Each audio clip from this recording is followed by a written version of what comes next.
श्री सद्गुरुदेव परमात्मने नमः। श्री रामचंद्राय नमः। पूज्य सद्गुरुदेव के चरणों में कोटि कोटि वंदन।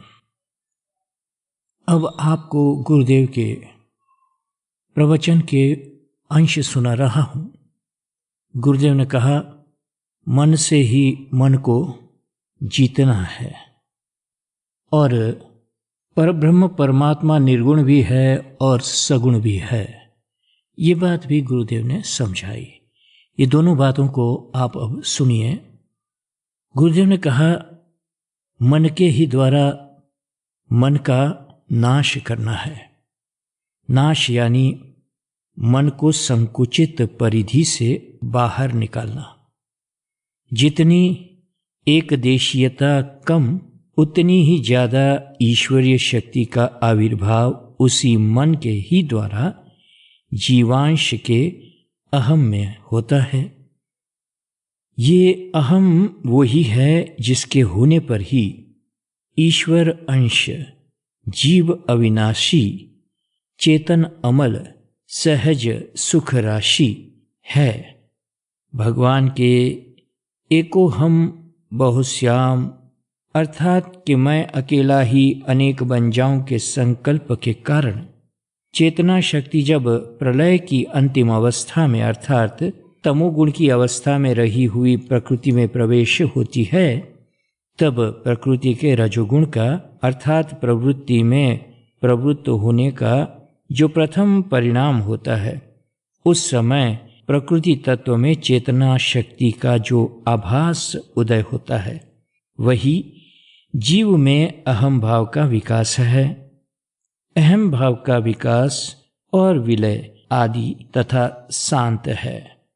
इसलिए मन को विशाल व्यापक बनाने के अतिरिक्त और कोई उपाय नहीं है। मनोनाश का अर्थ है स्थूल में अनुरक्त मन को सूक्ष्म तत्व का अनुरागी बनाना। इसलिए सर्वात्म भाव को उत्पन्न करना और उसकी वृद्धि तथा पुष्टि करना। इसका अर्थ होता है कि अपनी मानी हुई और बांधी हुई सीमित परिधि को विस्तृत करना। ये किस प्रकार से किया जाए?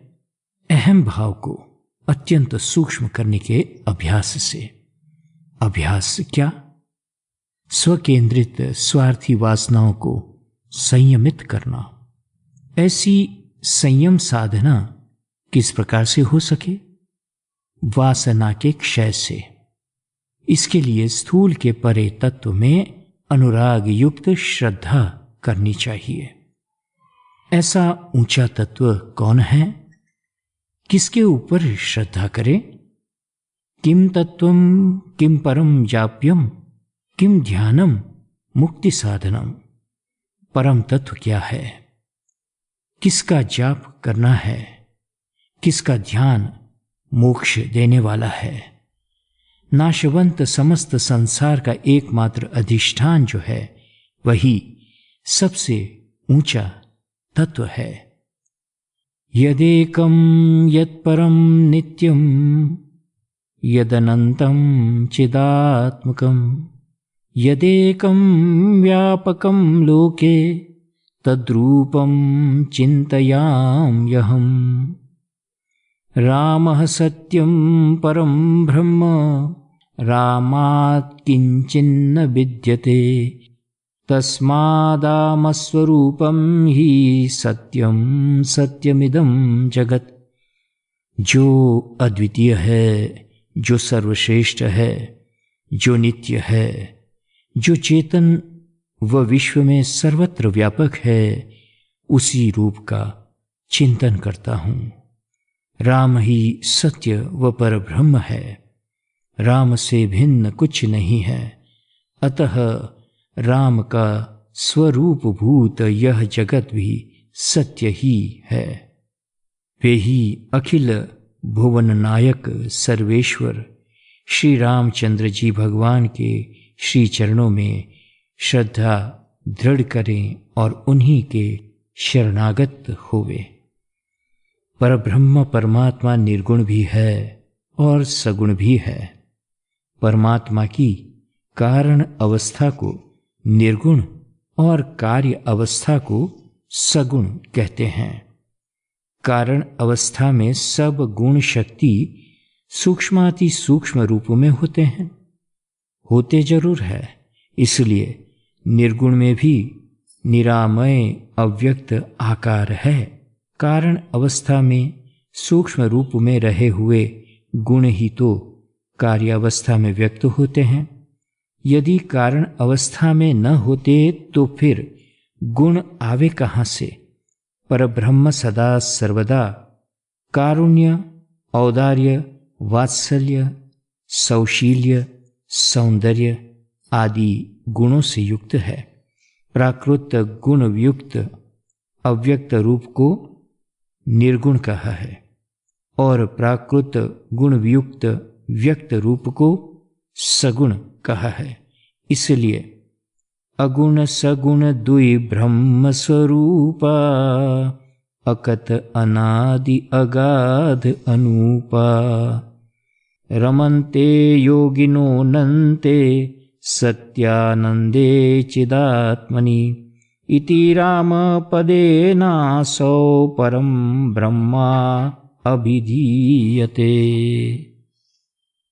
जिस चेतन स्वप्रकाश सत्य अनंत आनंद स्वरूप परब्रह्म परमात्मा में योगी जन रमण करते हैं, श्री राम शब्द से वही परब्रह्म कहा जाता है।